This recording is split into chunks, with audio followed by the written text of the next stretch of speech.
warahmatullahi wabarakatuh.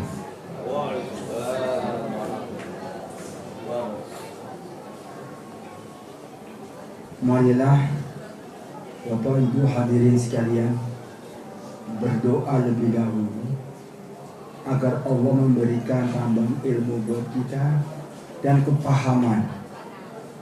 Sebab mungkin saja 20 menit kita mendengarkan ceramah tapi tidak paham. Na'udzubillah min dzalik. Maka kita berdoa dulu.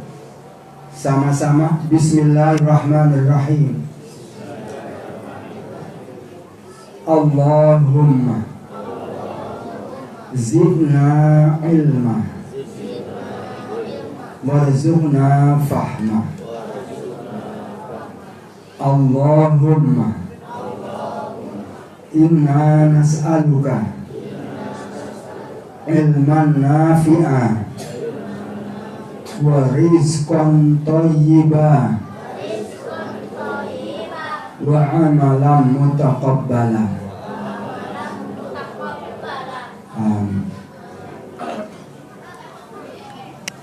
Alhamdulillah wa syukurillah wassalatu wassalamu ala rasulillah wa ala alihi wa sahbihi wa mawala wa la hawla wa la quwata illa billah. Amma ba'du. Hadirin jamaah Isya sekaligus jamaah tarawih, moga saja kita semua dicurahi rahmat dari Allah Subhanahu wa taala. Amin ya rabbal alamin. Setelah kita bersyukur kepada Allah dengan bahasa yang biasa, bahasa Arab, juga menyampaikan sahabat Rasul kita, mari kita mempelajari materi yang diamatkan kepada saya. Kebetulan materinya adalah materi yang harus bicara tentang tetangga. Dan itu hak, itu mutlak, tidak usah takut. Walaupun mungkin justru kadang-kadang kita sendiri nggak suka karena nggak biasa mengatakan atau membicarakan hal itu. Yang ini tenarnya berjudul Al-Wala dan Al-Bara. Al-Wala kami akan sampaikan 5 menit, insya Allah cukup gampang. Al-Bara yang 15 menit, sehingga jumlahnya insya Allah 20 menit. Hadirin, saya berikan contoh dulu baru pengertian supaya gampang dipahami.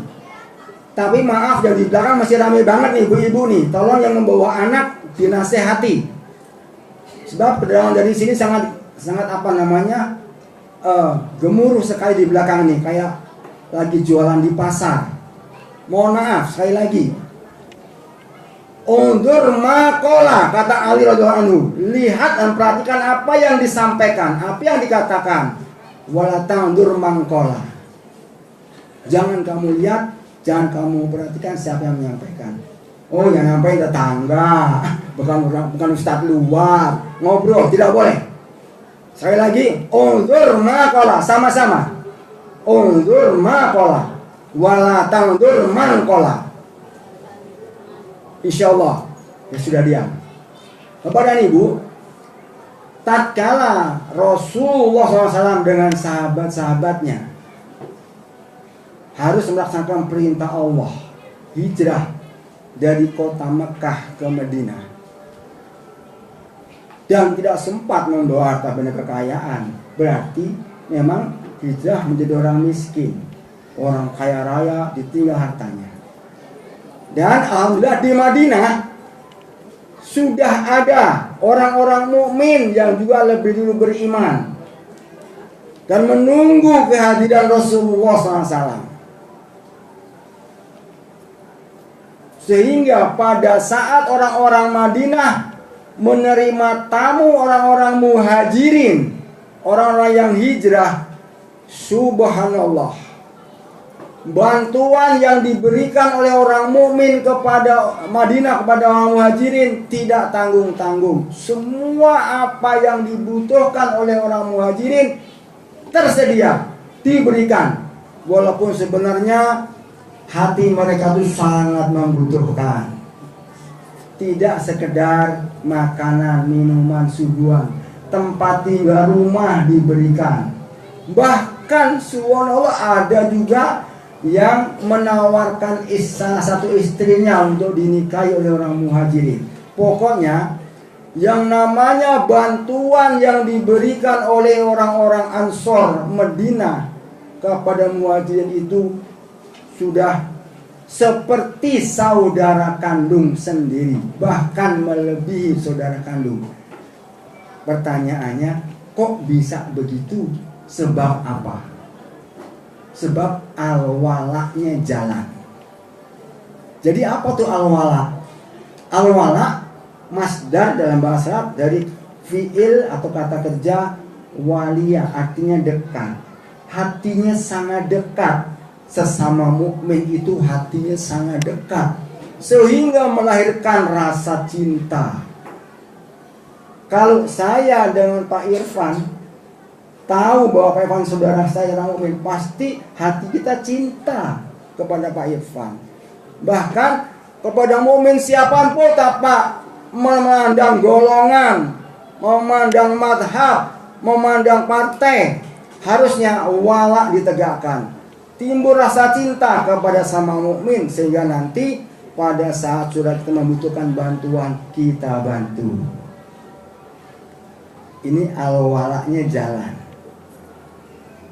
Jadi tidak pandang suku. Oh itu bukan suku saya, bukan suku Madura. Oh itu bukan suku saya, bukan suku Jawa, bukan. Hadirin, kita harus paham dengan syariat Islam. Walaupun anak kandung, tetesan darah, kalau berbeda akidah, berseberangan akidah, pertama, dia sebagai musuh kata Allah. Yang kedua, dia tidak akan bisa bersama-sama orang tuanya sampai di akhirat. Hanya bisa makan bareng di restoran di dunia. Kaplingnya di akhirat beda. Tetapi saudara seakidah, sejak di alam dunia kita sudah rakat, kental, akrab, jadi teman setia, sampai di surga bisa menjadi teman setia. Mau contoh, anaknya Nabi Nuh alaihi salam. Tatkala dipaksa ditelan banjir, Nuh tak tega mengadu curhat kepada Allah, ya Allah ya Rabb, innahu min ahli, itu keluargaku, anakku. Dijawab oleh Allah, laisa min ahli, bukan keluargamu, karena beda akidah. Nah ini penting masalah akidah. Jadi berangkat dari akidah Islam, maka terhadap sesama muslim harus kita memberikan wala, memberikan kecintaan, sehingga akan melahirkan pertolongan dan bantuan. Ini gampang, kalau awal dilaksanakan gampang. Tapi tidak ada arti wala diterapkan bila tidak barok. Maka al-wala itu dengan al-barok seperti dua sisi mata uang. Satu contoh, tatkala Ibrahim dengan pengikutnya berkata kepada kaumnya, ya kaumku, aku berlepas diri dari kamu dan dari sesembahamu. Bahkan sejak dini, sejak sekarang, aku dan kamu adalah sebagai musuh, sampai dengan kamu meninggalkan kekafiranmu dan hanya beriman kepada Allah. Surat Al-Mumtahanah. Nah, Ibrahim menyatakan bahwa sebelum umatnya mau beriman kepada Allah, maka Ibrahim tetap berlepas diri. Artinya tidak menyatu dengan umatnya dalam segi akidah, bahkan sebagai musuh. Sehingga Allah nyatakan, ya ayyuhalladzina amanu, hai orang yang beriman, la tattakhidhu aduwi wa aduwakum awliya. Janganlah kamu ambil musuhku dan musuhmu sebagai teman setia. Siapa musuh Allah, Bapak Ibu? Orang kafir. Sekaligus orang kafir itu menjadi musuh kita, orang mukmin. Itu pernyataan Allah. Supaya jelas ini istilah kafir, tatkala diturunkan al-Islam melalui Rasul Muhammad SAW, dengan sebab itulah manusia terbagi dua.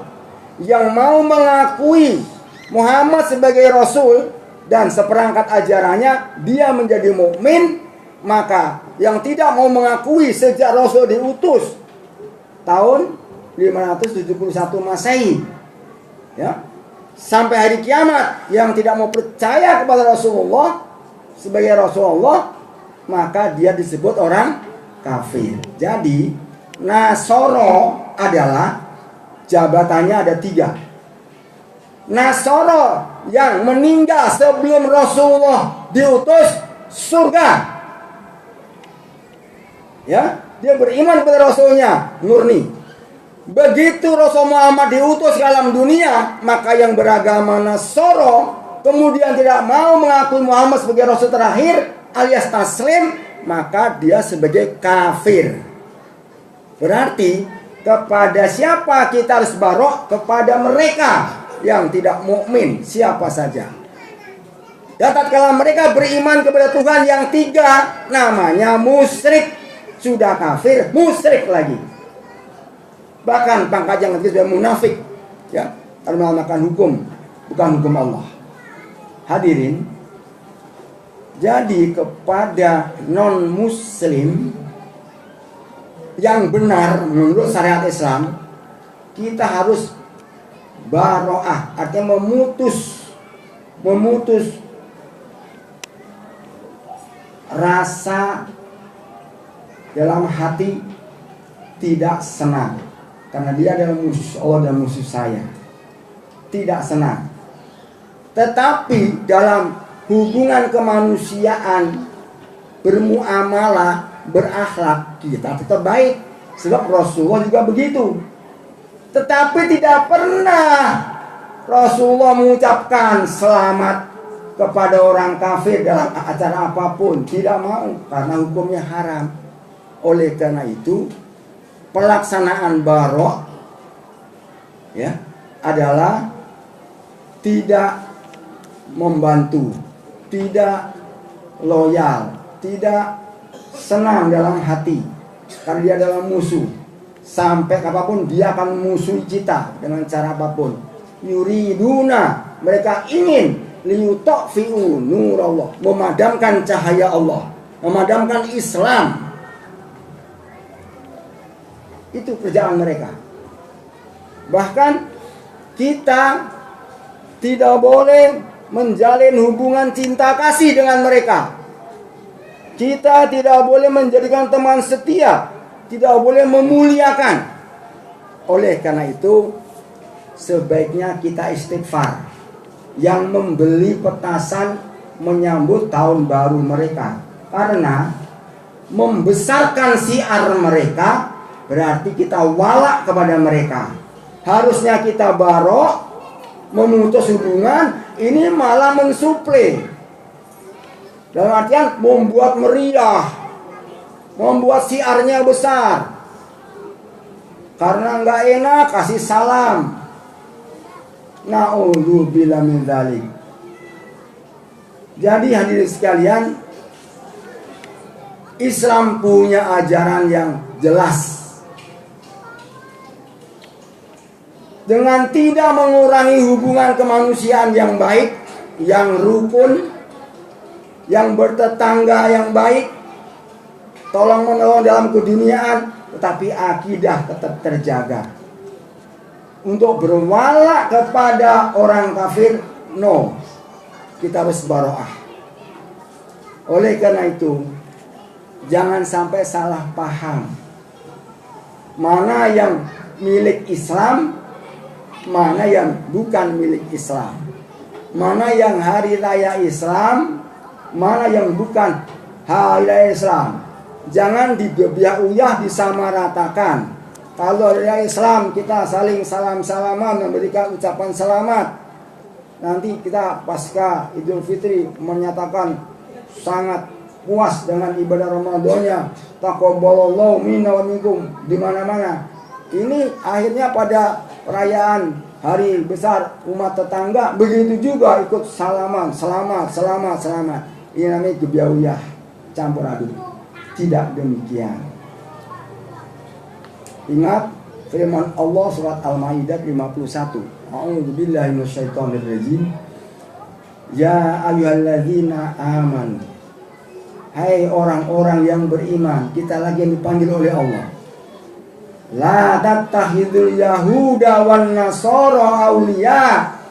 Jangan kamu mengambil atau menjadikan orang-orang Yahudi dan orang-orang Nasrani sebagai pemimpin. Masih ingat nggak tahun berapa kita milih pemimpin? Atau tahun yang akan datang tahun berapa lagi?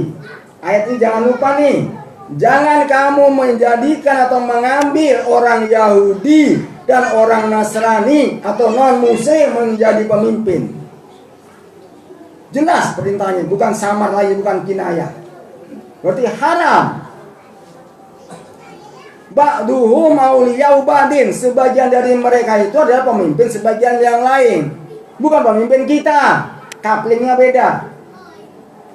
Ancaman Allah, wa may yatawallahu minkum, barang siapa di antara kalian yang berpaling dari ayat ini, sudah dikasih peringatan tetap juga nyoblos yang itu, yang palang dini.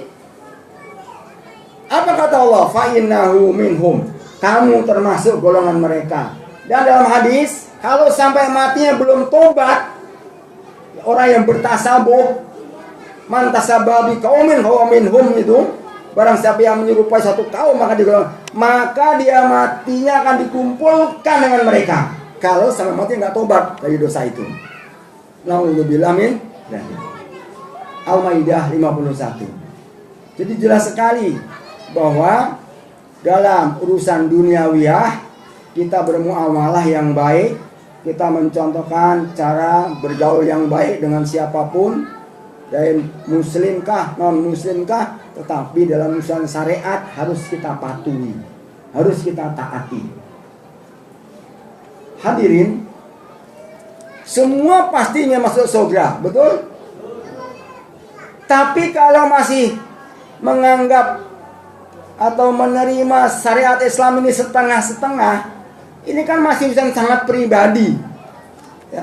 Tidak akan membahayakan dirinya kalaupun dilaksanakan. Kan itu urusan keyakinan dan dilaksanakan langsung pribadi. Ini pun kadang-kadang kita masih berat. Coba tanya Pak Haji Andi, ya enggak? Bagaimana kalau di komplek ini, ya enggak? Tidak terjadi upacara-upacara yang dilakukan oleh orang Islam pada saat itu adalah hari raya atau hari besar mereka. Kalau mereka yang mengadakan, please, itu hak mereka. Tapi orang-orang Islam justru yang mengadakan, ikut mensiarkan. Contoh, bakar ikan semalam suntuk, kan memberikan siar mereka. Nah, ini perlu kita waspadai. Amalan-amalan kita, terlebih ini di bulan Ramadan, memang bulan belajar, bulan dakwah, bulan tarbiyah. Mudah-mudahan yang singkat ini menambah pemahaman kita dalam agama, dan dengan bertambahnya kepahaman kita, insya Allah kebaikan yang Allah berikan kepada kita bertambah. Amin ya rabbal alamin. Karena Allah berjanji, may yuridillahu bi khairan yufaqihu fiddin. Barang siapa yang dikehendaki oleh Allah mendapatkan berbagai macam kebaikan dalam dirinya, maka tandanya dia dipahamkan dalam agamanya. Jadi jangan sampai ada ajaran agama kita yang kita nggak paham, khususnya termasuk masalah al-wala dan al-bara. Baik, demikianlah kaji kita pada malam hari ini. Semoga bermanfaat adanya. Subhanakallahumma wa bihamdika asyhadu an la ilaha illa anta astaghfiruka wa atubu ilaik. Wassalamualaikum warahmatullahi wabarakatuh.